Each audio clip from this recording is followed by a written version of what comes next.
Picture this. It's a random Wednesday night. You open your credit card app just to check your balance, and it hits you like a punch.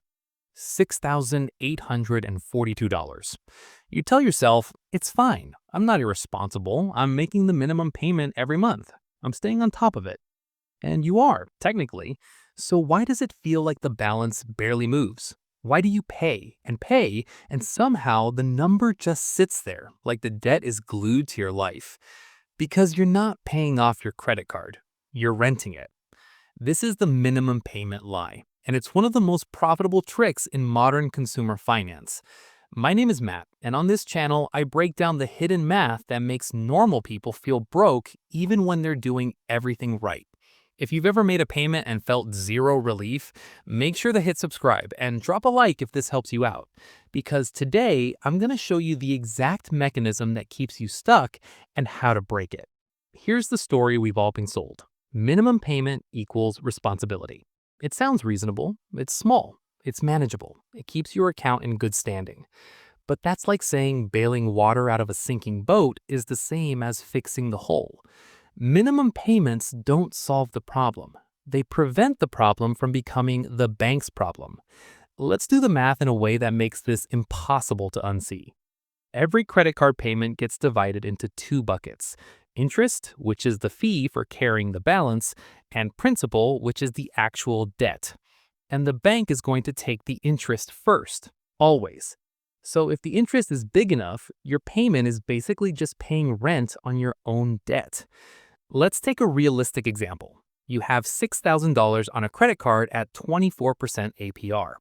24% APR sounds abstract, so translate it into monthly reality. APR is yearly, divided by 12.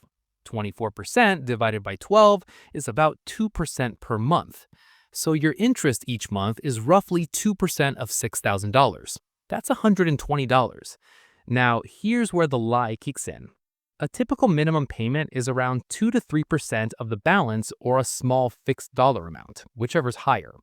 Let's say your minimum payment is $150. You pay $150, but $120 of that goes to interest. So you only paid $30 toward the debt. $30. That means you just traded $150 of your real life for your balance to go from $6,000 to $5,970. That is not debt payoff. That's debt maintenance. And it gets worse because your balance doesn't just sit there. Life happens. A tire, a dentist visit, a birthday, groceries that cost more than they should. So you swipe again, even a little. And now you're in the minimum payment treadmill, paying real money every month to make almost no progress.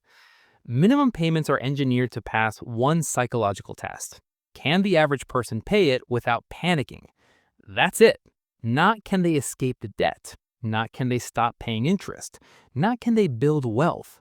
The minimum payment is the smallest number that keeps you from defaulting while maximizing how long the balance survives.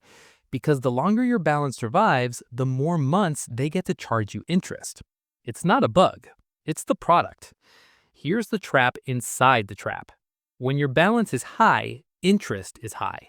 When interest is high, principal payments are tiny. When principal payments are tiny, your balance stays high. This is why it feels like you can't win, because mathematically, you're barely allowed to touch the core problem. And if your rate is variable or you miss a payment and get hit with a penalty APR, the treadmill speeds up. Now you're running harder and going nowhere faster. But the most dangerous part isn't even the money. It's what the minimum payment does to your mind. Minimum payments don't just drain your bank account. They drain your urgency. They make you feel like you're handling it. And because you feel like you're handling it, you don't make the painful changes that actually end it. You don't stop the little leaks. You don't cut the quiet subscriptions. You don't change the system. Because the minimum payment gives you something that feels like control without giving you progress. It's financial anesthesia. Let's zoom out for a second. If you're paying mostly interest, your payoff timeline isn't just a while. It can be a decade, 2 decades, longer. And even if you don't care about time, you should care about total cost. Because when you stretch repayment, you're buying your freedom back in the most expensive way possible, month by month with interest. That's why people end up paying 2 or 3 times what they originally spent. Not because they bought something insane, but because they financed normal life at 24%. Now, you might be thinking, okay, Matt, so what do I do? And yeah, the obvious answer is pay more. But you don't escape credit card debt by being a better person. You escape by changing the math. You need a plan that does two things. It stops new interest from forming, and it attacks principal aggressively. So here's the practical way out. First, you have to stop the bleeding. If you keep swiping while trying to pay it down, you're playing tug of war with a bulldozer. You don't need to do anything dramatic. Just make it harder to use. Remove the card from your phone wallet. Remove it from saved payment methods. Remove it from one-click checkout, because convenience is how debt multiplies. Second, you need a kill number, not a minimum number. Minimum payment is the bank's number. You need your number. Pick a fixed payment that hurts a little but doesn't break you, something you can repeat every month like a machine. And here's why this matters. Even a little extra toward principal changes the trajectory because it lowers next month's interest. Interest is calculated on whatever balance remains. So every dollar of principal you eliminate is a future interest cut. That's what progress actually is. Third, you need a one-time shock to the balance. The fastest way off the treadmill is not a perfect budget. It's a sudden drop in principal. Sell the stuff you don't use. Take a temporary weekend gig for a few weeks. Use any unexpected money like a tax refund. Negotiate your bills and throw the savings straight at the balance.